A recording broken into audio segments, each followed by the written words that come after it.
Oke, Bismillahirrahmanirrahim. Assalamualaikum warahmatullahi wabarakatuh. Halo teman-teman, nama aku Azara Andini dengan NIM 211010108 dari program studi S1 Kebidanan. Di sini aku bakal menjelaskan tentang siklus Krebs. Jadi, siklus Krebs itu merupakan tahap ketiga dari proses respirasi aerob atau bisa dikatakan juga lanjutan dari proses dekarboksilasi oksidatif. Oke, yang pertama, siklus Krebs diperkenalkan oleh ilmuwan asal Jerman bernama Hans Krebs.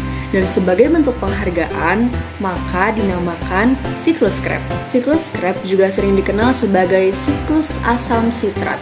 Kenapa? Karena senyawa yang terbentuk pada tahap pertama dari siklus ini adalah asam sitrat. Siklus Krebs ini terjadi di mitokondria, tepatnya di bagian matriks mitokondria. Secara singkat, siklus Krebs ini terdiri dari 8 tahapan utama, yaitu sitrat, isositrat, alfa ketoglutarat, suksinil, auksitrat, fumarat, malat, oksaloasetat.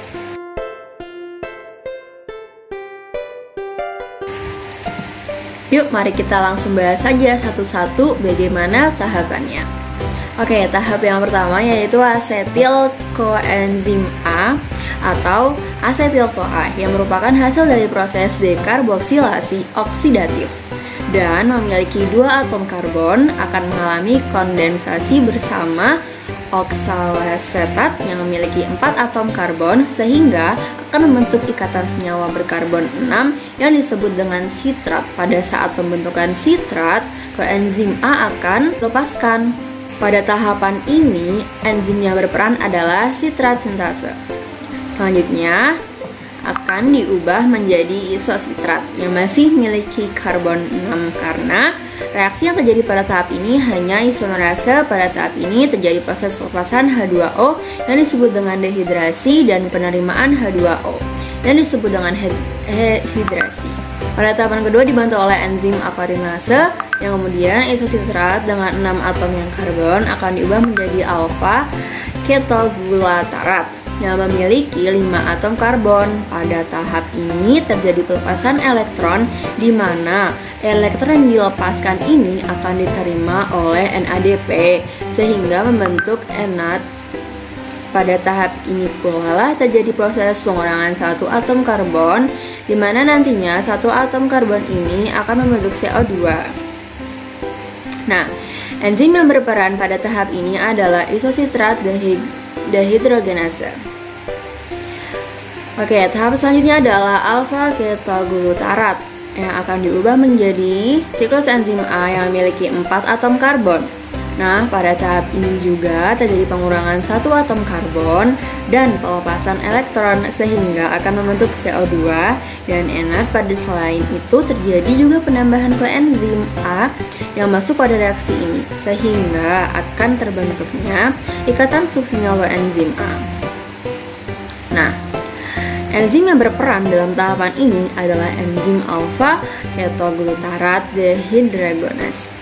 Pada tahap yang kelima, suksinil koenzim A yang memiliki 4 atom karbon akan diubah menjadi suksinat yang masih memiliki 4 atom karbon. Pada tahap ini tidak ada pengurangan atom karbon seperti pada tahap sebelumnya. Tetapi pada tahap ini terjadi beberapa reaksi, yaitu fosfat anorganik atau P yang akan berperan pada tahap ini sebagai pemutus ikatan koenzim A yang terdapat pada suksinil sehingga pada tahap ini koenzim A akan dilepas dan fosfat inorganik akan berikatan dengan TPO berbentuk GTP.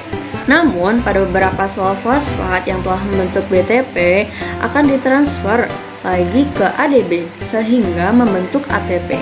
ATP ataupun GTP keduanya itu memiliki energi yang setara. Enzim yang membantu tahapan ini adalah enzim suksinat galactosinthase. Oke, tahapan yang keenam yaitu suksinat yang memiliki 4 atom karbon akan diubah lagi menjadi fumarat yang memiliki 4 atom karbon pula.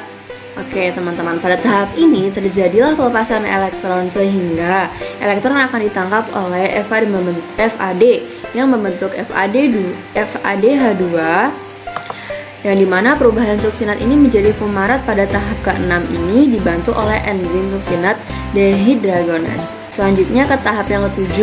Yang tahap 7 ini terjadi pengubahan fumarat menjadi malat. Nah, enzim yang berperan pada tahap ini adalah fumarase. Pada tahap ini terjadi penambahan H2O, yaitu air yang pastinya dikenal dengan hidrasi.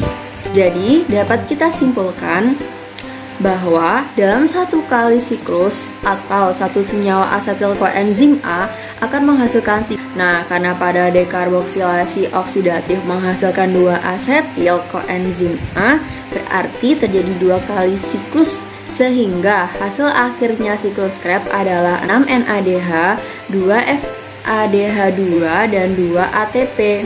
Selain itu, terdapat pula produk sampingan yang dihasilkan oleh siklus Krebs, yaitu 4 karbon dioksida.